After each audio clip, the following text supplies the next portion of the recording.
everybody. Turn this up in my headphones, Charles. Turning it up.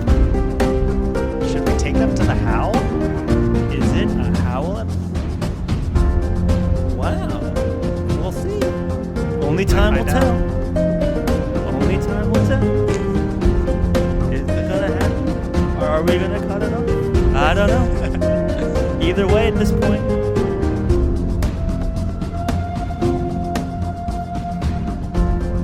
That was a beautiful howl. Yeah, we wouldn't tease the howl and then leave you guys hanging like that. That's just not us. That's not what we're about. Hello, everyone, and welcome to another very, very exciting episode of the Friends Talking Fantasy podcast. My name is Charles, and with me today, as always, is my lifelong friend and co-host, Dylan. I'm ready to talk some fantasy with my friend Charles. I'm ready to talk some fantasy with my friend Dylan. Some good, old-fashioned, spoiler-free, no reading required fantasy from one of our most popular, highly requested, no one's ever requested it, but we like to make it series, the one and the only Who Would Win fantasy character scenario. You know, Charles, we Generator. ripped on this Who Would Win segment a little bit last time for not getting a lot of downloads, but it seems like it's doing a little bit better based on the last one we released, so we stuck with it, we believed in it, and so did you, the listener. And Yes. we appreciate every download that has come so far, including the one that accounts for you hearing us talk right now. We're excited to get into this. Super thrilled. You know, it's when we were looking at the analytics, it's like this series has legs. It lasts longer and it keeps the views going. Like, you know, some of these more like reading required ones, like book discussions or theory discussions, they spike and then they taper off. But these ones, they sprinkled throughout all of time. You know, someone's just like, oh, I want to check out this spoiler-free wild thing, this Who Would Win, because you know what, you can't get this anywhere else. This is the third time anything like this has ever happened, and the other two times were on the Friends Talking Fantasy podcast. Well, Charles, shall we explain what the rules are? There rules? What the way? How this works? How it works. What are the rules? The very rigid rules about who would win, Charles. Well, it's quite simple. You know, every once in a while, Dylan and I, as fantasy enthusiasts, we tinker away at this little project we're working on called the Who Would Win Fantasy Scenario Generator, TM. It's a bit of a fantasy algorithm that we've been cooking up. What it does is it takes fantasy characters, mostly from series that we have discussed on the show, things like Mistborn, Kingkiller, Lord of the Rings, Witcher, etc. And then we also pepper in a few pop culture characters from things like Star Wars, Harry Potter, Pokemon, you know, all that stuff as well. And then we also come up with a bunch of different kind of competitions, things like fist fighting, tennis matches, cook-offs, and we plug them into our generator and that we created here on the show, and it's going to bring up two characters and a competition, and then it's our pleasure to speculate on who we think would win. Nailed it, Charles. And don't forget that you, me, and our friend Derek, who you might find if you listen to our travel discussion episodes about our trip to New Zealand, all three of us are actually in the generator too. So we could end up coming out in one of these generated matchups here. That's right. Anything is possible in the world of Who Would Win. And you'll see what we're talking about when we start running this generator. So should we not delay any further and put this generator to the test? I'm already putting it to the test here. Beep, boop, beep. The generator is going, Charles. And it's a rap battle. Rap battle. Let's see. Who is going to enter the rap battle? We have Kite and Breeze. Okay. So Kite is from the Poppy War. A he's a brainiac basically. Mhm, He's mhm. really really smart, pretty pragmatic person. Definitely counterbalances Rin, who's a little bit more rash. And then we've got Breeze, who uses emotional allomancy and stuff like that to manipulate people's emotions. But what will come of their rap battle matchup here, Charles? They probably both have equal like verse and rhyming skills, which is not any. But I feel like Breeze's ability to soothe would help him kind of win over the crowd and and kind of you know get Kite kind of psyched out and get everyone else feeling good, while he is attempting to rap. So I'm more inclined to give it to Breeze on this one. Yeah, I guess it does depend how the rap battle is decided. Like, are there It's are like the there cheering of judges? the crowd, is what Okay. decides it. Yeah, I just feel like Kite would be not a particularly great performer. I Yeah. mentioned he was pragmatic. He's doesn't seem like the kind of person who could really work a crowd while he's really smart. And Hmm. Breeze, we know, definitely can work a crowd, both using his natural charisma and his magical prowess.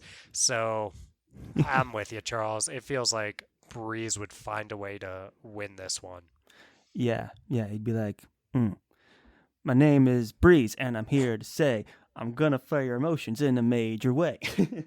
Give me a beer. Bring me some wine. And yeah, that would be it. I And can't then, think of the next line. but it wouldn't matter because you did then just flare everyone's emotions and be like, "Woo, we love you, So this Breeze." guy is great. Yeah, exactly. So you gotta give it to Breeze on that one. Nailed it, Charles. Kate would be like, "Well, mathematically, those words don't rhyme," and it's like, "Get out of here, get out of here, Kate."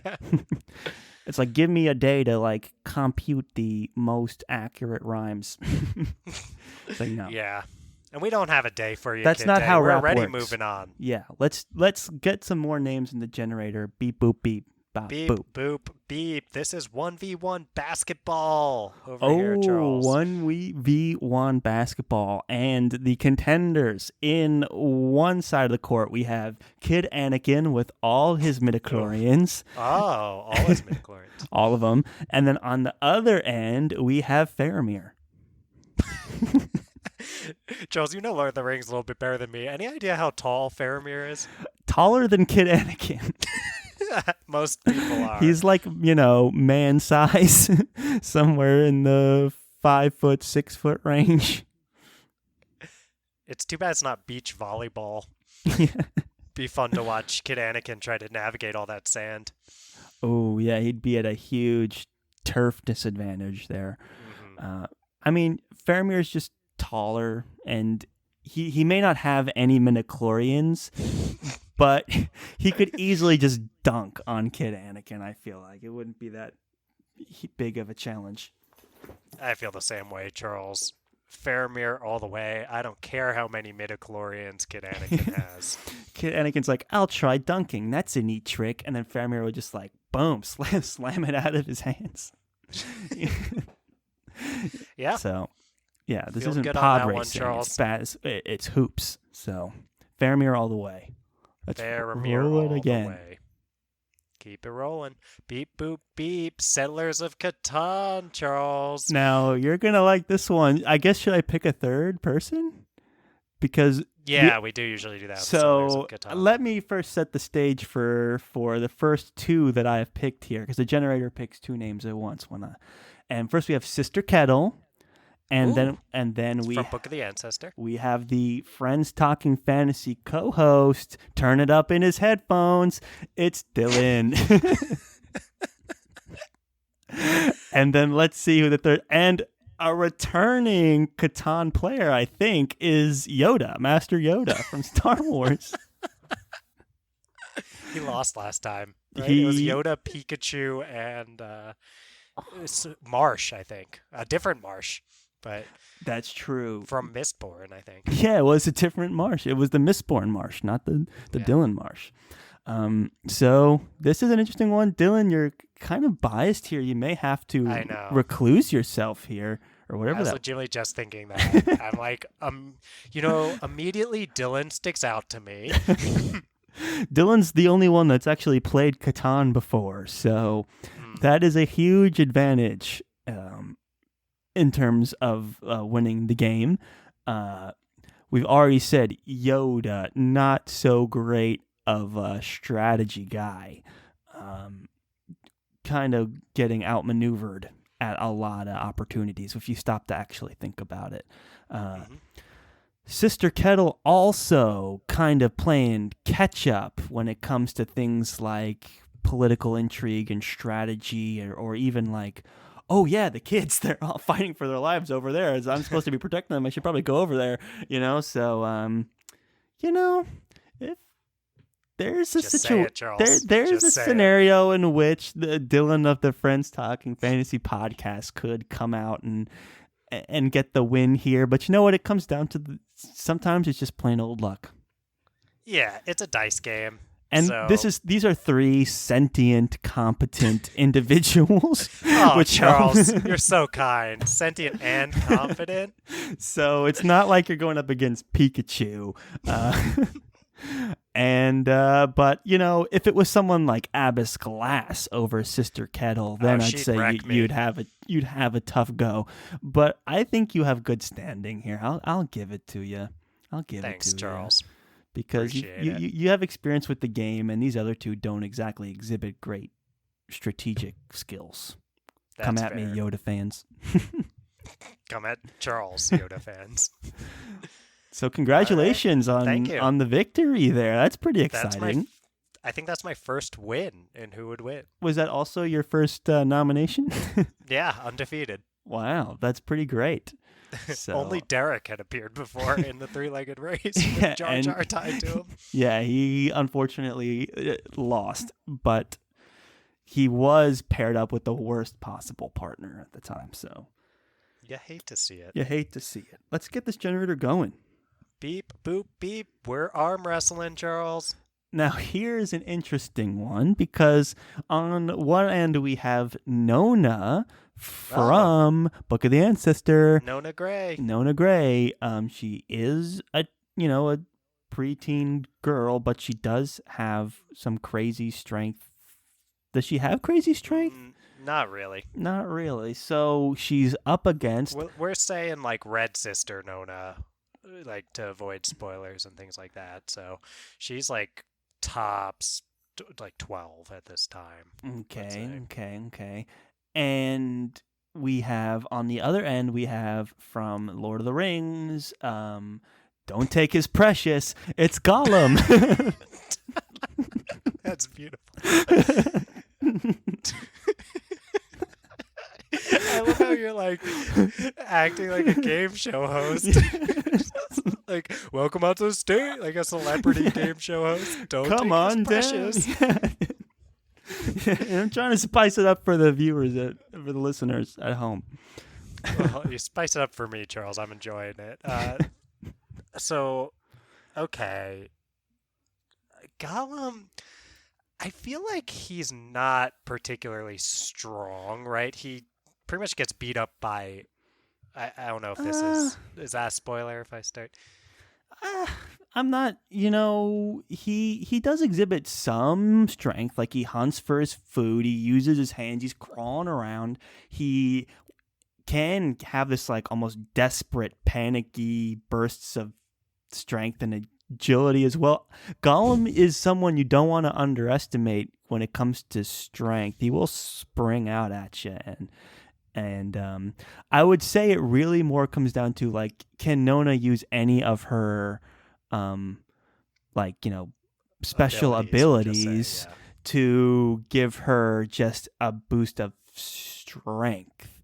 And that is, I think, what we're deciding here. Like, can Nona give herself just more muscular strength to use in arm wrestling? Well, I mean, at least to this point, like we're saying Nona like Red Sister, all this kind of stuff, and we don't know what does or doesn't happen beyond that. I'd say Nona doesn't really have any abilities I would let her do much of that, and I think we then maybe If we're this thinking was like a Gollum. fist fight, it wouldn't be much of a challenge. It No, would be Nona. And if it was a fight with powers, it would be Nona. But in a arm wrestling match, that's a little trickier because Gollum all looks so of frail though. but he can like attack people and jump around. He certainly has more strength than a middle-aged girl unassisted with powers abilities. Eh, I mean, I'll you know a little more about Lord of the Rings than I do here, I Charles. mean, I'll look, trust your Gollum's word. not like known for his feats of strength, but he is like uh, he does have these moments where he can do things that require a lot of like strength and agility and like Maybe agility. Like and catching fish is not like impressing me with your strength. You know what? I'm saying Nona, Charles, and you can say Gollum if you want. We can be split. It's okay. I I'm still towards Gollum on this one. And also Gollum might have longer arms, which, Mark Lawrence, big physics guy. Mm, Gollum could get the torque going and just use his pure extra length to overtake Nona in an arm wrestle. I'm yeah. sticking Well, Gollum. he's 2 to 3 feet tall, so there's that. But he's got like according to my quick really Google long search. spidery limbs. He does. He does. All right. Well, I say we're split on that one. Right in, Listeners, you fans. decide. Yeah. You decide. Tweet at us at the FDF Podcast 1. Help us break the tie. Who would win in a theoretical arm wrestling tournament? No powers, Nona or Gollum? Write it in. Red Sister Nona. Red Sister Nona. Early Any later, Nona. it's not even close, I think. But all right. Shall we get the generator pumping? Let's do it. Beep, boop, beep, boop, beep. We've got a bench press here, Charles. I feel like we're back to back with these just like kind of raw strength ones. And much like the last one, we have a Book of the Ancestor Lord of the Rings matchup. The first up in the first corner, we have she's pulling all the strings, Jolie Namsis of the Royal Cis, a prestigious class of nobles. Nailed it. In Book Not of the royal. Ancestor, and Sure. she's in trouble, I would She say. can pull threads, which is kind of like emotional manipulation. I would say, no help in bench pressing. No. And then on the other side, from deep down in the mines, it still only counts as one. Gimli, son of Gloin. Yeah, this is a mismatch. Yeah, Charles. it's Gimli all the way. I feel like Gimli he'd be great for bench press. He's basically built like He's primed for bench for pressing. it. Yeah. Just like brute strength is kind of his like Yeah. fighting tactic. So yeah, against Not someone a who lot. has no physical strength ability, easily Yeah. Gimli. Not a Easily. lot to say on this. Gimli Nope. smokes Joelle. Let's get it going. Let's Beep, get it boop, going. Beep boop. And we've got a debate, Charles. Now, this would be a very interesting debate. We have two characters, both happening to be from the Kingkiller Chronicle. Ooh, In one corner, one of our favorites by far, certainly. We have Bast, and then we have the master namer himself, Elodin. Interesting. Like, I feel like so. Okay, Elodin is basically like the kooky teacher trope. Obviously, had like the kooky savant, though. He's got this savantness about him that I think is important to mention. And then Bast is of I mean, maybe this is a bit of a spoiler. So Bast is kind of Quoth's apprentice, and he is obviously learning from one of the best at everything. Hmm. So Hmm. I'm sure he would be learning how to debate well from all those readings he's been I doing. just don't see Elodin conforming to a debate like Yeah, narrative or setting. He'd just say kooky stuff and everyone would get fed up with him and not have any idea what he's talking about. He's known for agreed. not making any sense. That's a character trait of his. He makes no sense when he talks, and all of his students don't even bother to show up to his lectures some half the time because they're just like, what is going on with this guy? I don't get it. And they bounce. So I don't think you could give it to him. I'm with you, Charles. Eldon in a formal debate setting, I don't really trust him to conform to the necessary rules, while Bast probably would be able to do it well enough to win this one. So I think Eldon's a bright dude, but just not the right setting for him here. I would agree 100%. Eladin would just be like saying all this weird kooky stuff like, oh, to you have to just be right or be wrong or say the name of this. You just have to know it. And then Bast would be like, at least making coherent sentences. So, That'll do it, and that'll get you pretty far in a debate. especially when the other person is not doing that. So, For sure. Let's get the Bast it next is. one going. Bast it is. Beep boop, it's trivia. Trivia. That's kind of unfortunate because we have a good matchup here, but trivia is pretty irrelevant for these two. Well, Um, let's crank it out quick and we can even keep them going into the next one if we want. so we have Clara and we have Rin. Oh, Clara and Rin. Two very interesting when you compare them characters.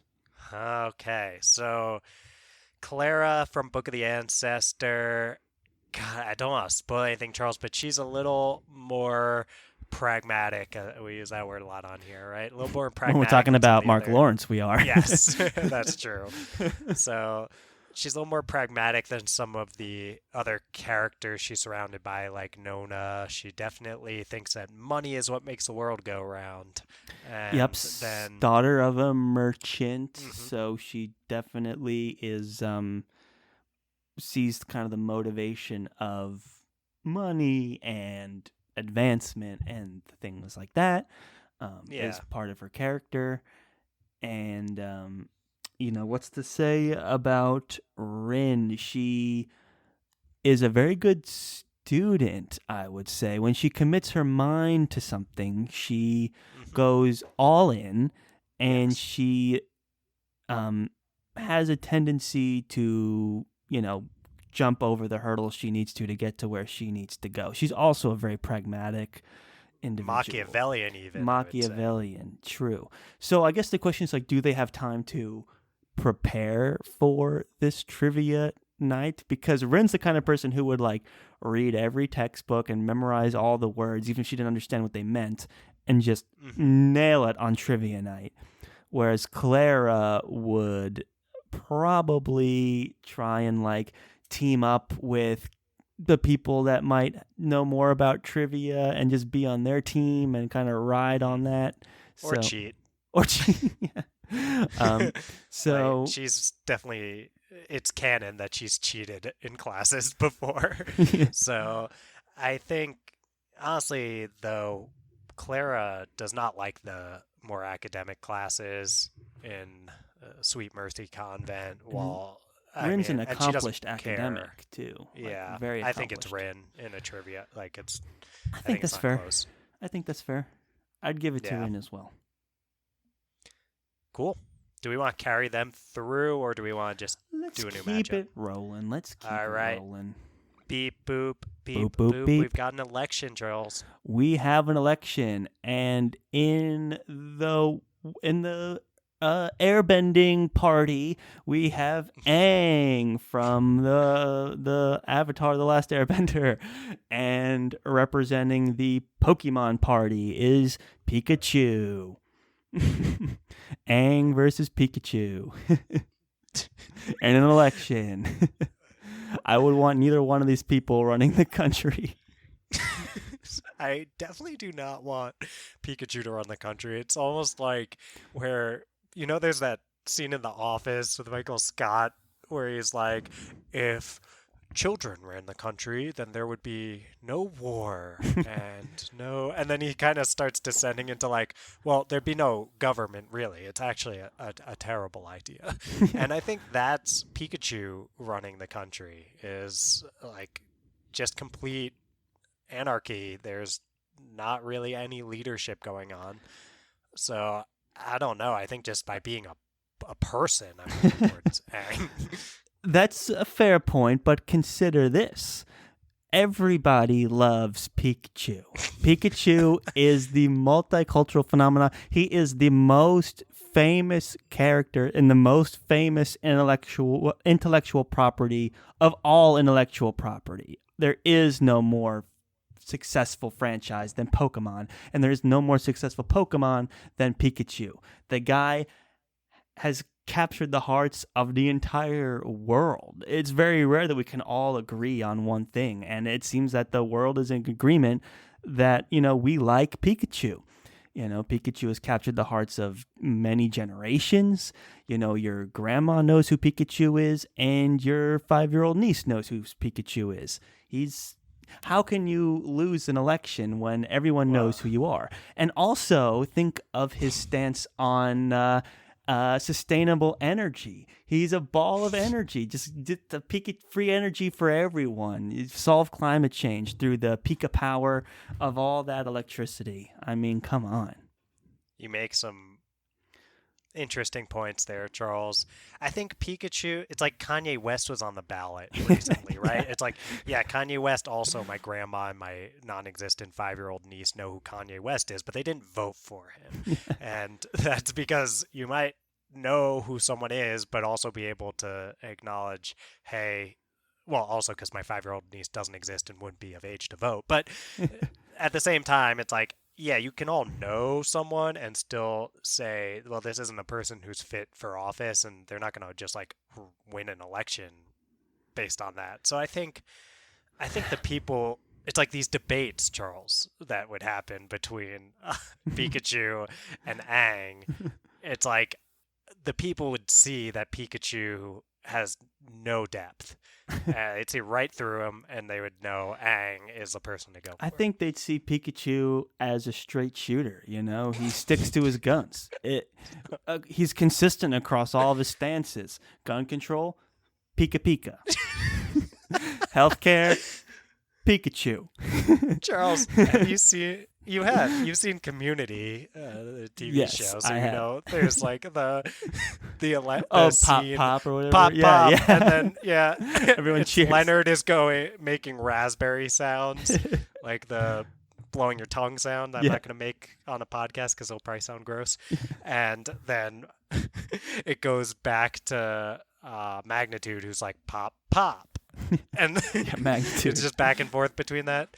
And what happened, Dylan? The people voted for South Park. Oh, that's a spoiler for Community, I guess, but it doesn't matter. But people they cheered for Magnitude. Yeah, but they didn't vote for him in the end, and I think that's what would happen. All right, we'll give it to Aang Pikachu. because he's sentient and has shown leadership abilities. And as cool as free electricity is, wind energy is the future. So fine. I'll concede. Nailed it. Just had to give Pikachu a fair shot. You went all in. What do we got? All right. We've got a cook-off, Charles. A cook-off with a not so seemingly random matchup here. On one side, we have the White Wolf himself, Geralt of Rivia. And then on the other side, you might hear his lute playing Dandelion in a cook-off.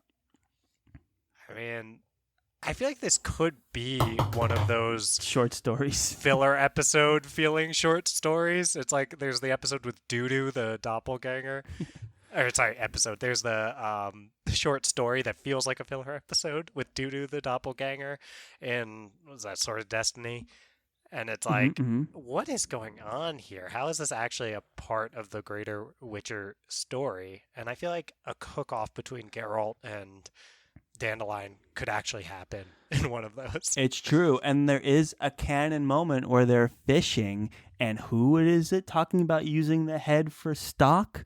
Is Dandelion. He's like, we'll use Oh. it and we'll make soup. That was like his whole. Mm. He had a plan. He had a vision. Girl was just trying to catch the fish, but it was Dandelion that was already conceiving the recipe for a fish stew. Well said, Charles. I'm glad you were able to draw from actual canon here. That's Sure. right. That was when they Dandelion. were fishing, and that's when they accidentally dug up the gin, and Happens to the best of us. and they accidentally made those wishes, and that's a fun story for anyone that hasn't read The Last Wish. Go check it out. I just set it up for you, and yeah, there is some food cooking canon going on in there. So I also feel like Geralt wouldn't have any passion when it comes to cooking. He'd sooner just like eat what's practical, and that's Mhm. that. Where Dandelion likes to like the more grandiose, lavish nature of him. He's more inclined to indulge himself in things like fancy foods and stuff. So I'm liking Dandelion for this one. I am too, Charles. Well, we're at about that time, actually. I'm looking at the clock here. Should we go into the final bout? That would be a three-legged race then, Charles. Can Yeah, you something. remind everyone what a three-legged race is? Sure. Well, I'll remind them of that, and then I'll remind them of the tradition that we decided Sure. to start. So this is our third Who Would Win. In the first Who Would Win, towards the end of the show, we had the scenario of the three-legged race. A three-legged race, for those of you who don't know, it's two people standing side by side. The two legs that are next to each other, right, from each individual, you tie those legs together. So now it's two people, three legs, and you try and race other people that have two of their feet tied together, and you see who would win, right? So in the last Who Would Win episode, we serendipitously ended up with another three-legged race scenario with one of the previous winners, Katara herself. It ended up being Katara and Dumbledore racing against Rey and Ham. And in a surprising upset, Rey and Ham took the belt from the champion. And so we decided, you know what? Let's try and end the next show carrying that on. We have the champion and the contender. So we have Rey and Ham, the returning champions of the three-legged race. They're tough to beat. We're going to just put in the random generator and see if we can get a better matchup here. But I'm telling you, it's going to be tough. So Ham is from Mistborn, for all those wondering. Yes, Pewter Burner. And Pewter Burner, so he can increase his strength and his constitution. While right. Rey is from Star Wars, and you know who Rey is, probably. Yep, very athletic, very competent. A fast runner as well. We've seen her outrun Poe a bunch of times. Finn? She probably outran Poe at some point too. Let's be Charles, honest. we've had this is literally the same thing that happened last time. I made the same. You mistook Finn for Poe, and then I corrected you and said Finn, and then you said she probably outrun Poe too. People being like, "Did I listen well, to this I'm episode glad already?" that I'm sticking to my guns. I'm set in my ways. So, yeah, tough contenders. And I feel like, if we do the show enough times and we continue to grow the list, eventually, through evolution or something like that, we will have the perfect pair for a three-legged race.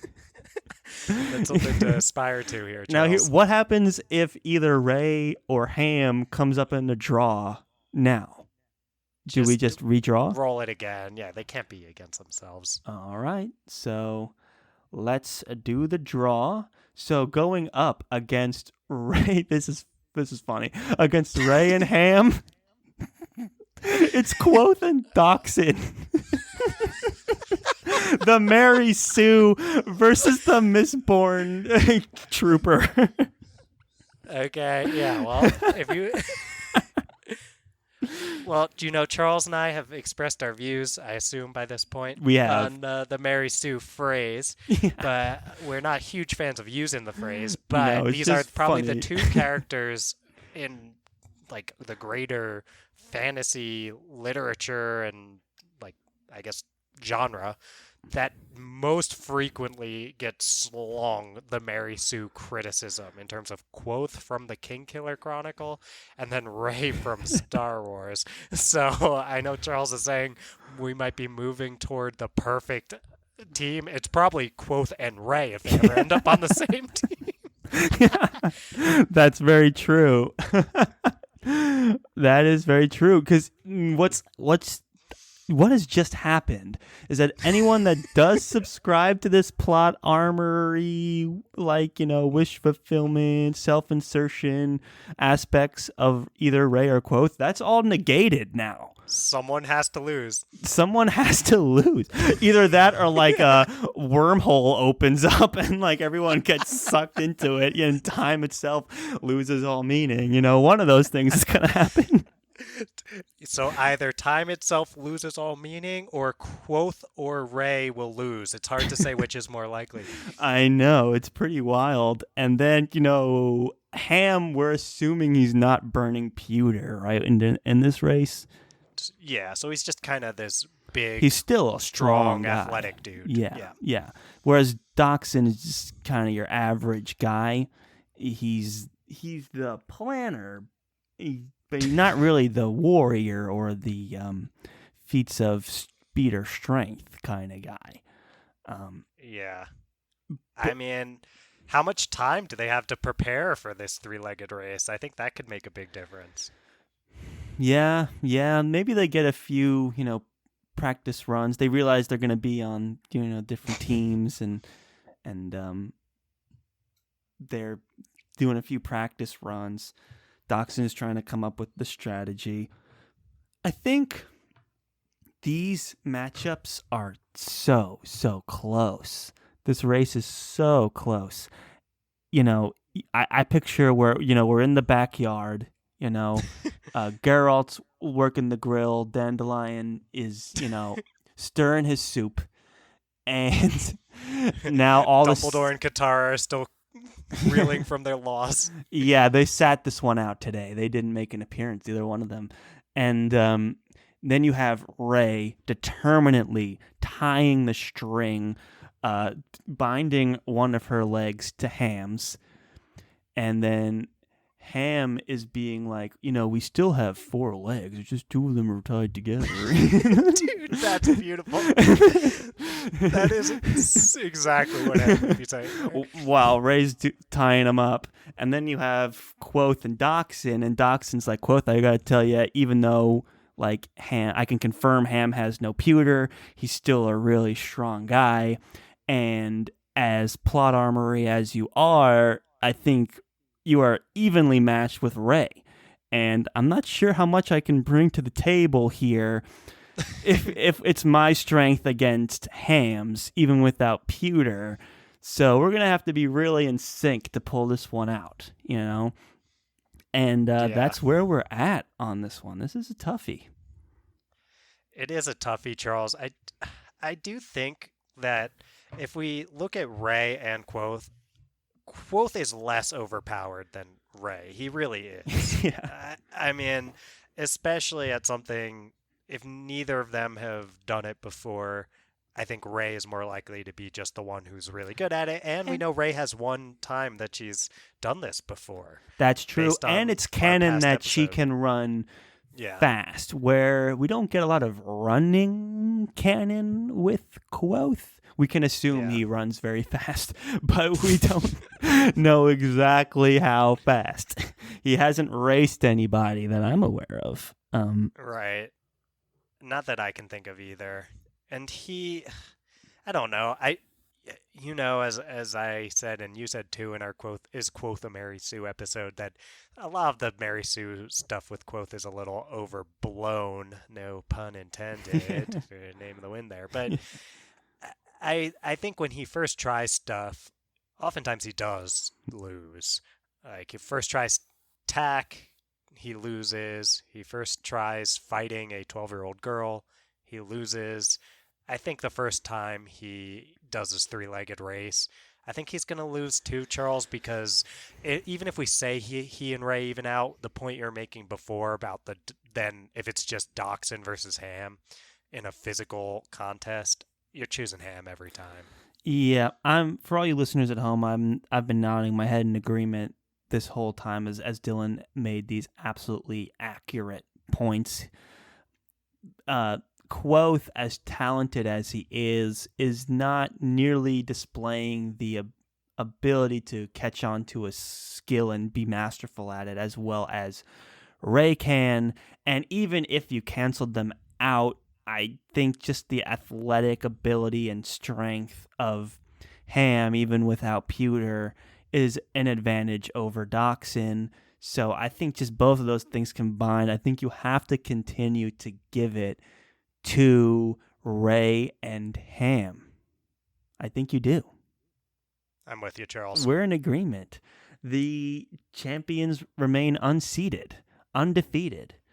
It is Ray from Star Wars and Ham from Mistborn, the returning champs of the three-legged race.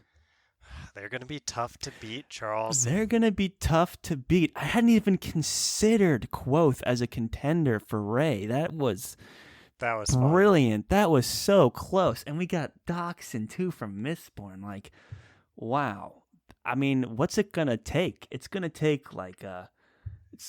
two really fast characters to come in here and unseat the champs. Yeah, I think if Quoth had a really good partner, then like a Geralt or a Aang even, or sure, something like that. Katara coming back to settle the score, but even then, it's all close. Just anyone athletic, like maybe Kelsier if we're staying in Mistborn. I think just an athletic dude who'd probably have a good shot here, but I don't know. It's hard to think that there's a lot of folks in here who can really give Ray and Ham a run for their money. But as we keep reading new books, Charles, we'll keep adding new characters, and maybe we'll add some characters who are particularly fast. And this would have been perfect for Nona with her Hunska speed. Yeah, but we do know that Hunska speed is more about agility and quickness than it is about like actually being fast in a sprint. So I think she'd be a good one. She'd definitely be fast. Right, if it's like Nona and Clara, who are both Hunskas. Yes. Now we're talking. Yes. Here. Yeah, exactly. So yeah, and good chemistry with that one. Yeah, Nona and Ara would be great. Yeah, because if you just had any one of those, like, you're only as fast as the person you're tied to, right? Like you're only as fast as the Dachshund. Yeah, you can't be Hunska fast while you're tied to someone like Dachshund, right? Who's like, I can't keep up with that. We're gonna trip and fall, and it's gonna be a disaster. You need to be two evenly matched and also really fast characters, which I think the Hunska blood would be our best chance here. Two full-blooded Hunskas. That's what we need. All right. Nona and Ara next time, hopefully. Yeah, well, it's up to the podcasting gods and the who would win fantasy scenario generator TM gods as well.